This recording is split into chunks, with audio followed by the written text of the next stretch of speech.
Plus oversized miss adventure in love के episode number 4 में आपका स्वागत है।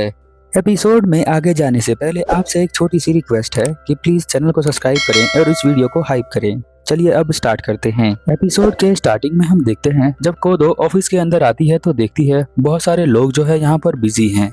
वो लोग कुछ काम कर रहे हैं और उन्हें कुछ टेंशन है। कोदो को उसके बारे में नहीं पता है कि क्या टेंशन है, तो ताबूची यहाँ पर उसे बताती है।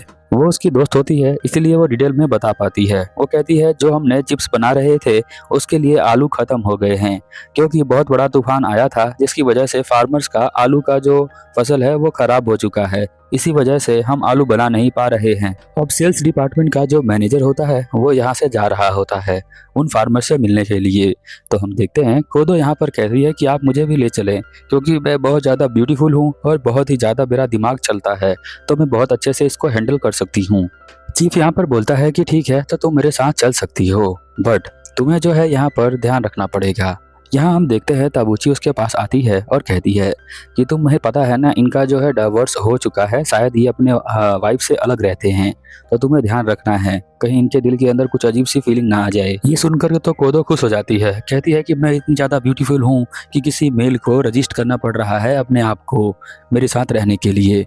मेरी बॉडी इतनी ज़्यादा सुंदर है, मुझे तो पता ही नहीं था। तभी हम देखते हैं कि यहाँ पर जो प्रेसिडेंट होता है वो भी आ रहा होता है। चीफ को देखकर वो कहता है कि क्या भी मैं भी आपके साथ चल सकता हूँ। तो वो यहाँ पर चीफ कुछ भी नहीं बोलता है क्योंकि उसका अफेयर जो है वो मानता है कि उसकी वाइफ के साथ है, इसलिए वो कुछ नहीं बोलता है। चीफ अपने वाइफ से ज़्यादा प्यार करता है इसलिए वो उसके ऊपर शक करता है। इसी वजह से उसे लगता है कि उसका अफेयर यहाँ प्रेसिडेंट के साथ है, इसलिए वो यहाँ प्रेसिडेंट से बोलता नहीं है और वो यहाँ से चला जाता है। बट हम देखते हैं कि यहाँ पर जो कोदो होती है वो कहती है मैं सब कुछ संभाल लूँगी, आप यहीं पर रहिए। चीफ एंड ओतो दोनों जो है एयरपोर्ट पे चले जाते हैं और एयरपोर्ट पे जाकर प्लेन में बैठ जाते हैं और फिर वो जो है फार्मर की उस लोकेशन पे पहुंच जाते हैं जहां पर उन्हें एक फार्मर मिला था जिसकी फसल खराब नहीं हुई थी, बट वो यहाँ पोटैटो बेचने के लिए तैयार ही नहीं था इस कंपनी को, इसलिए वो उसे बनाने के लिए आए थे। इस किसान का मानना होता है कि उसके पोटैटोज बहुत ज़्यादा अच्छे हैं और उस पोटैटोज का यूज़ कंपनी जो है जंक फूड बनाने के लिए करती है और वो जंक फूड खाकर जो जनता है वो बीमार हो जाती है। बट मेरे जो पोटैटोज हैं वो तो बहुत अच्छे हैं, उनका कोई भी इसके अंदर इन्वॉल्वमेंट नहीं है, इसीलिए ये सब सारी गलती कंपनी की है। तो मेरा मानना है कि मुझे कंपनी को पोटैटोज नहीं देना चाहिए और मुझे लोकल मार्केट में ऐसे ही बेच देना चाहिए जहाँ पर लोग सब्जियाँ बना सकते हैं और अपनी डिश बना सकते हैं खाने के लिए। वो यहाँ पर कोदो जो होती है वो बोलना स्टार्ट करती है, कहती है कि आपके पोटैटोज बहुत ही ज़्यादा सुंदर हैं। तो किसान कहता है कि कहीं मैंने तुम्हें देखा है।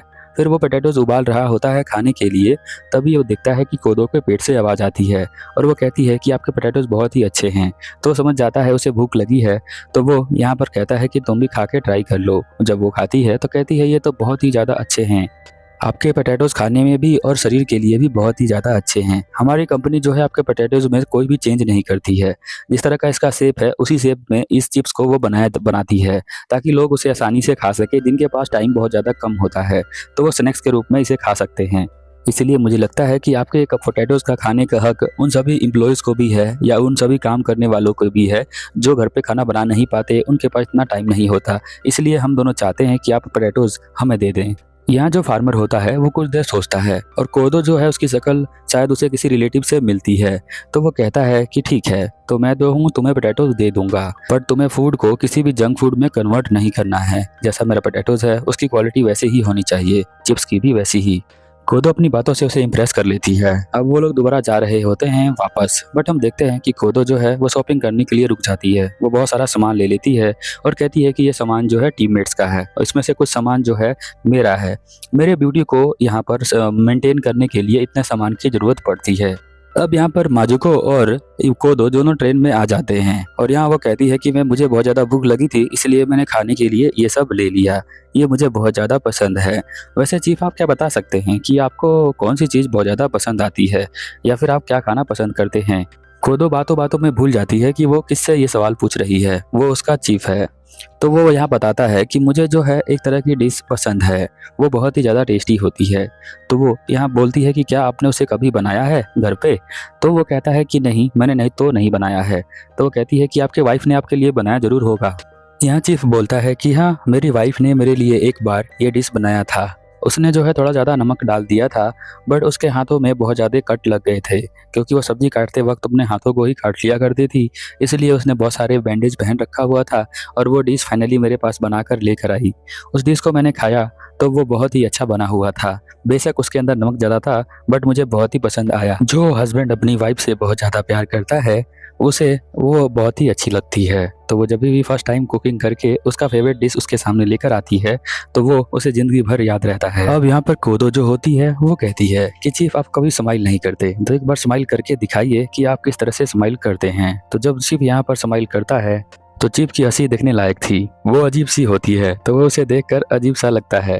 वो कहता है कि ये तो बहुत ही ज़्यादा वियर्ड स्माइल है आपकी। ये सेम चीज़ उसकी वाइफ ने उसके लिए कहा था, तो उसे अपने वाइफ की याद आ जाती है। तो वो जब ट्रेन से निकल जाते हैं तो यहाँ पर कोदो कहती है कि मुझे आपसे एक कहना है, ऐसा मत समझना कि मैं आपकी जूनियर एम्प्लॉय हूँ तो मैं ज़्यादा बोल रही हूँ, बट मैं बोलना चाहती हूँ। मैं चाहती हूँ कि आप अपने वाइफ के ऊपर विश्वास रखें, क्योंकि आप बहुत ज़्यादा प्यारे इंसान हैं और आपकी वाइफ आपको चीट नहीं कर सकती है। अगर आप उस पे भरोसा रखेंगे तो वो दोबारा से सोचता है और वो यहाँ से चली जाती है कोदो। वो सोचता है कि हो सकता है कि मैं कुछ ज़्यादा शक करता हूँ, इसीलिए वाइफ के ऊपर मुझे लगता है कि उसने मुझे चीटिंग करी, तो ऐसा हो नहीं सकता। मैं दोबारा से इसे ट्राई करूँगा सोचने का। अगली सुबह हम देखते हैं कि कोदो पार्क के अंदर आई होती है। वो वाइस प्रेसिडेंट के लिए नूडल लेकर आई होती है ताकि वो उसे देगी, बट हम देखते हैं कि यहाँ जो उसका सिक्योरिटी होता है वो यहाँ पर आता है और कहता है वाइस प्रेसिडेंट ने आपके लिए लेटर भेजा है। उसमें लिखा होता है कि वो बहुत ज़्यादा बिजी है, इसलिए वो मॉर्निंग में आ नहीं सकता है। उसने अपना ईमेल आईडी दिया होता है, अगर उसे कोई ज़रूरत होगी तो वो उस पर मेल कर सकती है, ऐसा उसमें लिखा होता है। तो वो इसे पढ़कर बहुत ज़्यादा खुश हो जाती है, क्योंकि प्रेसिडेंट का ईमेल आईडी उसे मिल गया है। अब यहाँ पर कहती है उसके असिस्टेंट से कि ये जो है मैं उनके लिए गिफ्ट लेकर आई हूँ, तो आप प्लीज़ उन्हें दे देना। तो वो कहता है कि ठीक है, मैं इसे दे दूंगा। यहाँ पर वो सोचती है कि अब मुझे ईमेल आईडी मिल गई है तो मैं अपनी बातों को कंटिन्यू कर सकती हूँ और अपने रिलेशनशिप को इस तरह से आगे बढ़ा सकती हूँ।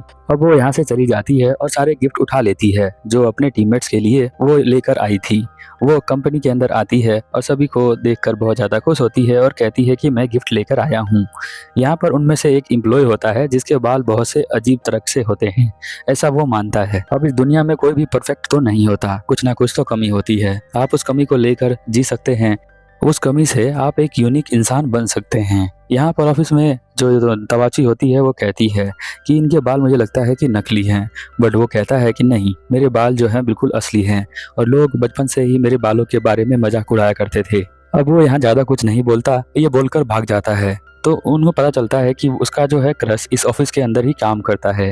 वो उससे बात करना चाहता है पर वो उससे बात नहीं कर पाता है अपने बालों की वजह से, क्योंकि उसे लगता है कि बचपन से सभी लड़कियां उसे रिजेक्ट करते आई हैं बालों की वजह से, तो ये भी उसे रिजेक्ट कर देगी।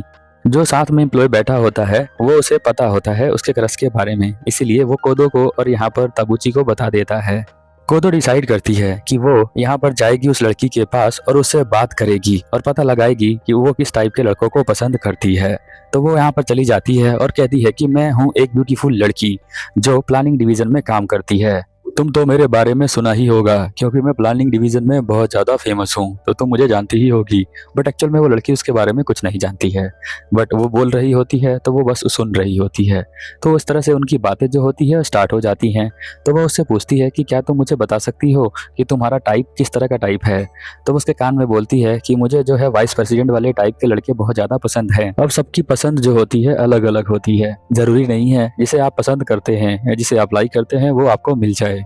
एग्जाम्पल के लिए आप किसी एक्टर या मॉडल या किसी को भी पसंद कर सकते हैं। अब ज़रूरी नहीं है कि आपकी शादी उसी से ही होगी, शादी किसी और से भी हो सकती है। तो वो सिर्फ बताती है कि उस टाइप के उसे लड़के पसंद है। अब ज़रूरी नहीं है कि प्रेसिडेंट ही से ही वो प्यार करती है। यहाँ पर वो आके बताती है उस लड़के को कि आपके बाल जो है वो बहुत ही ज़्यादा यूनिक हैं, तो मुझे लगता है कि तुम्हें जो है सीधा जाके बात करना चाहिए। तुम मुझे स्टार्टिंग से बता सकते हो क्या हुआ था। तो वो बोलता है कि स्टार्टिंग में मैंने उससे फ़ोन किया था और मैं उससे बातें कर रहा था। उसकी आवाज़ बहुत ही ज़्यादा प्यारी थी, मुझे लगा कि उसकी आवाज़ में ही मैं खो गया हूँ और मुझे उससे बात करना बहुत ही ज़्यादा पसंद आने लगा। तो मैं उसे रोज़ किसी ना किसी बहाने से फ़ोन करता, वो भी मुझे फ़ोन करती और हम दोनों बातें कर रहे थे। बट हम रियल में कभी नहीं मिले और ना मैंने कभी उसने मेरे को रियल में देखा है। कि मैं उसके पास इसलिए नहीं जाता क्योंकि मेरे बाल बहुत ही अजीब हैं और वो देखेगी तो मुझे रिजेक्ट कर देगी। एक दिन वो लिफ्ट में मिली थी, तो वो बात कर रही थी कि वो हेयर के बारे में, कि उसके हेयर बहुत ही अच्छे हैं और वो उसके हेयर को टच करना चाहती है। बट मेरे हेयर तो बहुत ज़्यादा बेकार हैं, तो मैं कैसे जाऊँगा उसके पास। यहाँ कोदो बताती है कि सभी के बॉडी के अंदर कुछ ना कुछ तकलीफ तो होती ही है। इसका मतलब नहीं है कि वो इंसान बहुत ही ज़्यादा बुरा है। तुम भी उसके पास जा सकते हो और उससे बातें कर सकते हो। तो मुझे लगता है कि तुम्हें भी उसके पास जाना चाहिए और उसे बात करनी चाहिए। इसलिए तुम्हें अपने पर्सनैलिटी को चेंज करना चाहिए और तुम्हें भी एक ट्राई देना चाहिए उसके ऊपर। तो वो कहता है ठीक है, मैं भी अपनी पर्सनैलिटी को चेंज कर लेता हूँ और फिर उससे बुलाता हूँ बात करने के लिए। और वो यहाँ पर बहुत सारे इक्विपमेंट पहन लेता है, एक्सेसरीज, जिससे वो बहुत ही अजीब सा लग रहा होता है, जैसे कोई पॉप स्टार होता है ना, वैसे ही। अब वो यहाँ पर तैयार हो जाता है और कहता है कि ठीक है, तो अभी मैं उसे बुलाता हूँ। तो वो किसी बहाने से उसे बुलाता है। वो एक्चुअली चेक के अंदर जो है ना डेट नहीं डालता, इसलिए वो आती है पूछने के लिए कि तुमने डेट क्यों नहीं डाला। अगर तुम डेट डालने जैसी छोटी सी चीज़ भूल जाओगे तो मुझे नहीं लगता कि तुम्हें जो है अच्छे से काम करना आता है। तो कहता है कि तुम शांत हो जाओ, ऐसी कोई दिक्कत वाली बात नहीं है, मैं डेट को डाल दूंगा।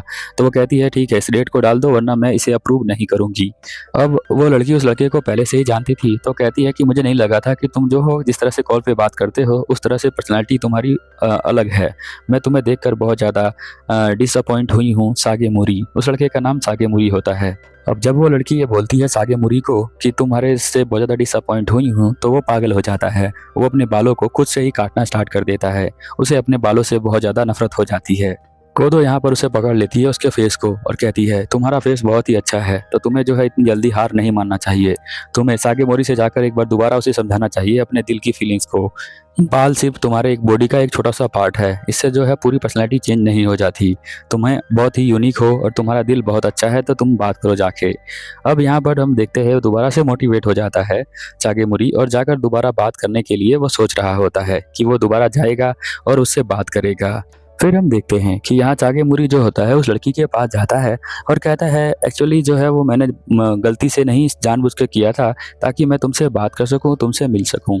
मेरे बाल थोड़े अजीब से हैं, बट मैं जो पता है कि मैं ये नहीं कह सकता, बट मैं कहना चाहता हूँ कि तुम मुझे बहुत ज़्यादा पसंद हो और मैं तुम्हें उस फर्स्ट कॉल के साथ ही पसंद करता हूँ।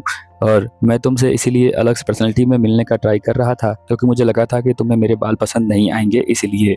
पर वो यहाँ स्माइल करते हुए कहती है कि जब तुम मुझसे बात करते थे उस रेस्टोरेंट के बारे में जहाँ पर तुम मुझे ले जाना चाहते थे, तो मैं भी जाना चाहती थी, मैं भी तुमसे मिलना चाहती थी, बट मैं भी काम में बहुत ज़्यादा बिजी हो जाती हूँ, इसीलिए मैं जो हूँ तुमसे ये बोल नहीं पाती। बट आज तुमने बोला है तो मैं चाहूँगी कि तुम मेरे साथ उस रेस्टोरेंट में चलो जिसकी बातें तुम किया करते थे। तो क्या तुम मेरे साथ उस रेस्टोरेंट में चलोगे मेरे साथ बातें करने के लिए और कुछ खाने के लिए? तो कहता है कि हाँ, मैं बिल्कुल तुम्हारे साथ चलूँगा। बट हम देखते हैं कि चीफ जो होता है इन सभी को देख रहा होता है, यहाँ पर कोदो और ताबूची को भी। ये लोग कोई काम नहीं कर रहे होते हैं, प्लानिंग डिपार्टमेंट वाले। तो यहाँ पर आकर उनको डांटता है और वो सबको काम पे भेज देता है। यहाँ पर कोदो की लव स्टोरी अभी इनकम्प्लीट है। उसने अपने एम्प्लॉय की हेल्प तो कर दी है, अपने चीफ की भी हेल्प कर दी है उनके लव को पाने के लिए, बट उसने अपनी हेल्प तो नहीं की है। तो वो उसके पास ईमेल आईडी है, तो देखते हैं कि वो अपने लिए क्या करती है। क्या उसकी लव स्टोरी यहाँ पर पूरी होती है या नहीं होती है? इस तरह के बहुत सारे एनिमे मैंने अपलोड कर रखे हैं, तो आप उसे देख सकते हैं। तब तक के लिए ओवर।